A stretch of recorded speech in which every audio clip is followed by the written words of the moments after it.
I will not end this video until we test fire this car. Barkley belt, burning steel and fuel, turning rust to power, that's the golden rule. Barkley belt, we're tearing down the line, full throttle, hearts in overdrive. Well guys, welcome back to Barkley Built. We are once again back on the Deathtrap Beetle. There is a ton of work to do between now and then. So I'm going to give you a quick rundown and then we're going to get after the work. So if you guys have been following along, you know, as the car sits right now, we have the turbo oiling system plumbed, the turbo cooling system plumbed, all of the exhaust plumbed, and the intake side of it is one pipe away from done. I had my welder guy at work weld this because I didn't have enough scrap pieces to be able to attempt it myself, and I wanted it to just work. So he welded that on, I cut it down, I cleaned up the threads, and I got my new sensor in there, and as you can see, it protrudes pretty good. Should be no problems there. So that's ready to go in. I've done a little bit of the wiring work back here. I have a harness built from the ground to the scavenge pump and to the float, and then the signal side of the float and the power side of the pump are ran through a chunk of wire up into the engine bay. The next problem that we have is this right here is where the battery used to sit in the Deathtrap. Well, now that's full of exhaust and scavenge pump and exhaust mounts. So we need to find a new place to put that. So naturally, my first thought was I'll pull the hood off and we'll mount it up here by the fuel tank somewhere. Well, that's the battery that came out of the car. I don't want to weld to the fuel tank. I don't want to mount it above the radiator, and there's not really a lot of other space up here. Plus, if I do this, I got to run heavy battery cables from here all the way to the back. Not a big deal, but that's a couple $100 I don't want to spend. So the next solution is to put it either in the cab or in the engine bay. So right down in here is actually the original battery tray. I still have the hold down and everything in there. I just don't like the idea of the battery being in the cab with me. And as you can see, it's right behind the passenger seat. And for those of you that don't know, I'm not the driver of this car. I'm the passenger. This is Josh's car, not mine. So I definitely don't want the battery behind my seat. So we need to come up with a new solution. Well, welcome inside the car. Space is a little tight, but you know, it's not small in here. It's cozy. So I was in here last night and I did a little bit of messing around and I fiddled with some stuff and I'll show you what I did.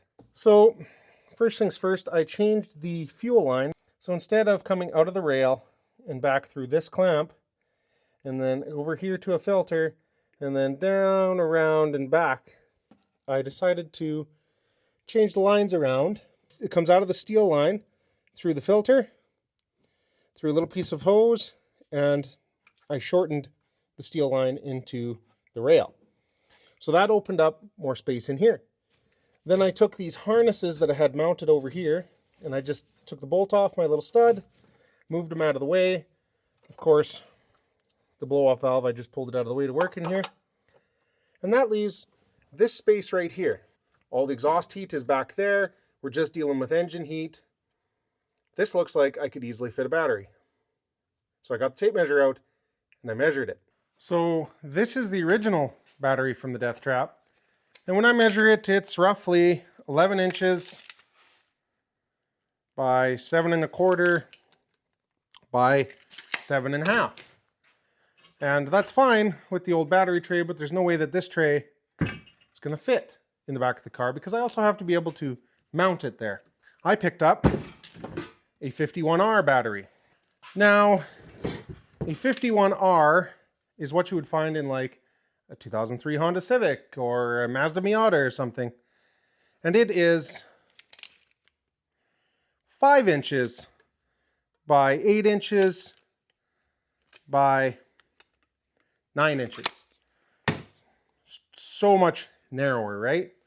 Well, that's not going to fit in my battery box either. So it'd be nice to reuse the tray because it has a hold down and everything. So I laid it on top and I drew a line, and that's the size of my battery. So if I cut this much out of it and move that this way, and I cut this much out of each side and narrow it up, I will then have a battery tray with a hold down to mount this battery. So that's what I'm gonna do. Okay, so I got all the excess that I don't need cut off this, and I double checked the width, and it needs to be like that. So I'll get this welded together in the middle, and then we will clean the edges up and find some scrap angle iron in my pile, and we'll just make a couple sides, and then boom, our battery tray is done. I'll drill a couple holes in the low spots on it so that I can weld it in the engine bay, and then the battery tray is solved.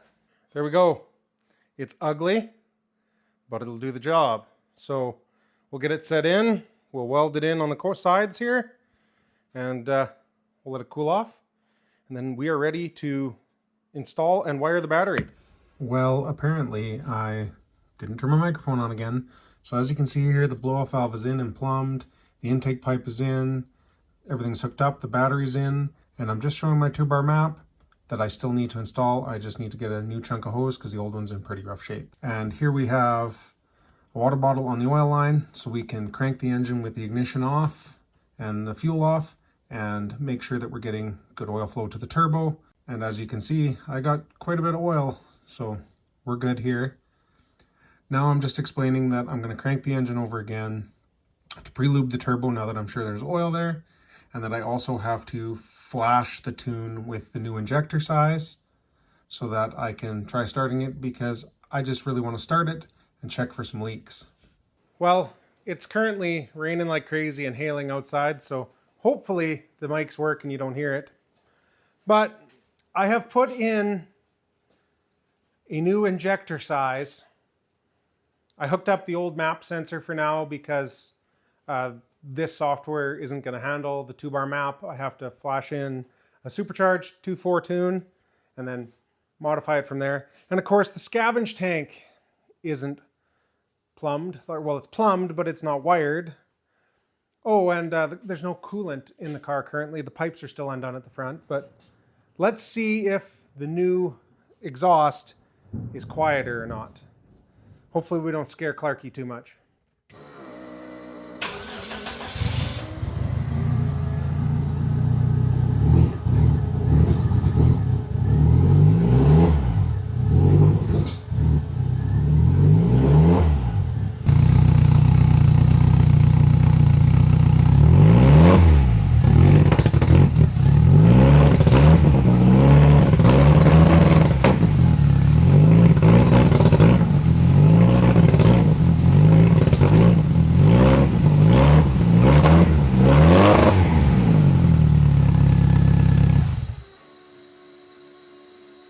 Let me put my microphone back on now. I figured I'd put it down here so we could actually hear. It ran like crap, which I expected, but it is substantially quieter than it was with the old exhaust. So I would call that a big win. It's now, of course, smoky in here and lightning and thunder outside, and you know, I can't really open the door, but oh, I'm invigorated. Let's get back to work on this thing now. Okay, so I just got off the phone with the tuner. His schedule is a lot like mine. So we're gonna try a remote tune to start. And then as soon as we can meet up, even if it's the week before Miles of Mayhem, that's when we'll get a better tune put in it. In the meantime, I have hopefully finished wiring up the wideband. So let's turn the key on. Well, we'll turn the master on, turn the key on, and see if our wideband powers up, and then we'll start it up and see if our wideband reads. So I've mounted my wideband down here and I've turned the power on, and it's currently reading 18. Now it's off the chart. So let's try starting it, I guess.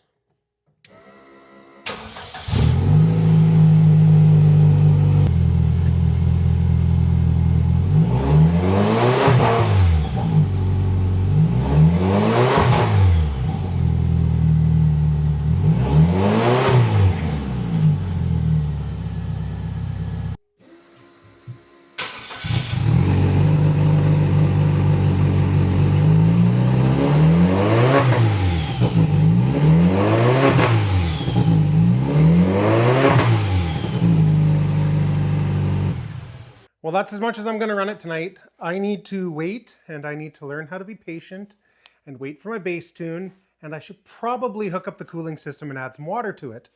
I just wanted to hear a little bit of the turbo noises, and when I had you in the cab, I could hear them a little bit. Out here, a little bit less. Well, at least I don't know. I'm going to have to see how the footage looks and sounds, but ooh, I'm excited. I need to calm myself down, and I need to get a bass tune. Those are the two main things left. And then, you know, like tires and fluids, and I should probably change the oil. But yeah, so I'm going to get this scavenge system wired up, but I promised you I was going to start it this episode, and I did. Like 3 or 4 times. So it's a runner. Now it just needs to not explode. So maybe next episode tires are on it and a bass tune's in it, and maybe we can take it for a drive. There's no guarantees, but yeah, I'm excited. I'm really excited. So I hope Josh is this excited when he comes and sees it. I'm going to set the camera up and I'm going to catch his reaction when he first comes in and sees it, because I think it's going to be priceless.